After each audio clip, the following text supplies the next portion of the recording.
हनुमंत महाराज पावणे राक्षसवाडी बुद्रुक. कारण गोसेवा ही खरी ईश्वर सेवा.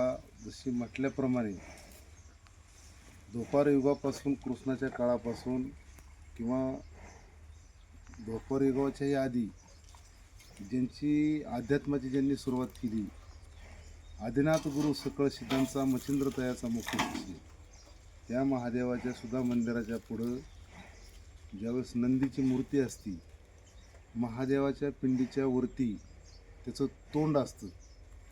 त्याचं कारणच असे की महादेवाच्या ज्या सर्व शक्तीचं जे ग्रहण होत असतं ते ह्या नंदीच्या मुखातून ज्यावेळेस आपण महादेवाच्या पिंडीला दर्शनाला जात असतो त्यावेळेस आपण अर्ध प्रदक्षिणा त्याला घालत असतो आणि पूर्ण प्रदक्षिणा आपण ह्या नंदीला घालत असतो.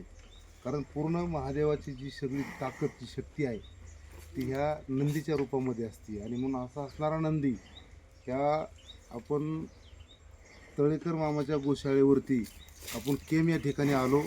त्यांच्या प्रत्येक गायीची आणि प्रत्येक त्या जनावराची जी आपण जर एक संस्काराची पद्धत जर पाहिली तर आलेल्या पै पाहुण्याच्या नवीन माणसाला जनावरं बुजत असतात, पण त्या जनावराची या ठिकाणी जर त्यांनी सांगितलं की त्या गायीचं नाव घेऊन तर ती त्या नवीन आलेल्या माणसाची पप्पी घेतात. आणि एवढा मोठा बैल, याची ताकद जर पाहिली तर याला सहज माणूस ह्याला भिवू शकतो. पण असा असणारा बलाढ्य ताकदीचा बैल तो सुद्धा एक माणसाची सहज पप्पी घे म्हणलं त्या नवीन माणसाची ते पप्पी घेतो. म्हणजे पहा, ही एक शाळाच आहे, जशी मुलांची असणारी शाळा, त्या मुलांना संस्कार करण्याची शाळा, तसं या खऱ्या गोशाळेमध्ये, कारण मी खऱ्या आवर्जून शब्द वापरतोय कारण अनेक गोशाळा आहेत, पण खरी जी गोशाळा आहे ह्या मुलांप्रमाणे ह्या जित्राबांना सुद्धा पशुला एवढं मोठं संस्कार की त्यांनी स्वतः माझी दोनदा त्या गायीने एकदा पप्पी घेतली आणि बैलांनी सुद्धा एकदा.